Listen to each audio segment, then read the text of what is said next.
All right, turning now to the economy. And in Europe, EU leaders have agreed in principle on a deal to help solve that continent's growing debt crisis. And here at home, the third quarter GDP of the U.S. economy growing faster last quarter than any other period in the last year. What's the impact of all of this economic news? Zachary Karabell is the president of River Twice Research and a contributor to the Daily Beast and CNBC. So I assume you're like everybody else on Wall Street today. When you look at the news of the day, you sit there and you're focused on the deal in Europe more so than the GDP number.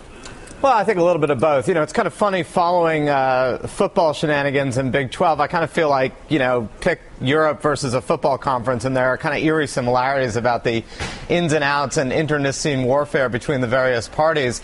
You know, I'm struck by the fact, and we heard Andrew Ross Sorkin before, there is a wave of skepticism that the Europeans have built up over their inability to resolve this crisis over the past 12 to 18 months, much as there is about the U.S. government and debt. Right. So even though there is this kind of omnibus deal in order to move things forward and prevent the global financial system from collapsing because the European financial system collapses, it's being met with a huge amount of skepticism, and I don't share that kind of skepticism.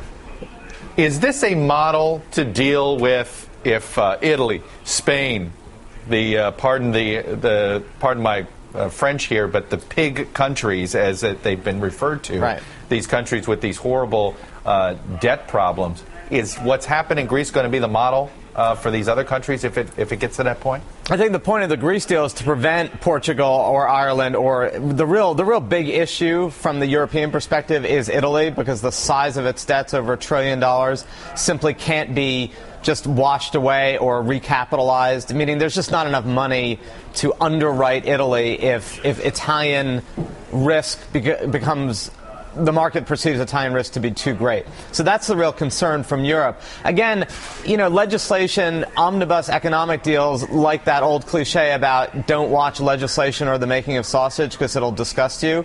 Right. The idea that these things are going to be perfect, to me, is part of the problem. I mean, nobody said in early 2009, when the United States was dealing with all the financial issues around mortgages, and we are still dealing with those issues, right? No one said, Hosanna, Hosanna, this is a great deal. Everyone said, oh, this is terrible, this is bad. Right. In retrospect, it created stability, and I fully expect this is a signal moment in providing just enough stability for the world to move on in its messy, complicated fashion. All right, speaking of moving on, let's look at the 2.5% growth in the third quarter. I guess what is surprising, and what Andrew was saying was surprising to him, is given all of the doom and gloom, that didn't just come from the public, right, in polls or politicians, but a Ben Bernanke worried about a double dip. What would have happened if we had actually had some consumer confidence? Yeah, I mean, look, there's a whole debate that's a real one about the connection between how people feel and what they actually spend. In my view, the only thing that really determines consumer behavior is whether or not they have a job and what their income is. And we know for a fact that those incomes are stagnant, but that still, even though there's huge unemployment and underemployment, 80+% of Americans do have a paying job, and they will spend within those particular means, particularly in a world where there isn't a lot of credit.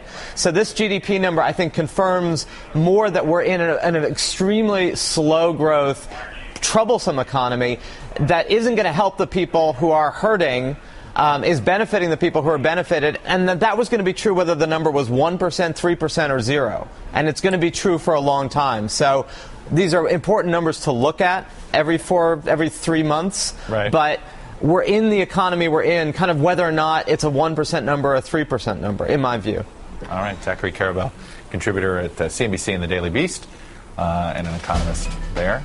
Thank you, sir. Thank you. Thanks for coming on.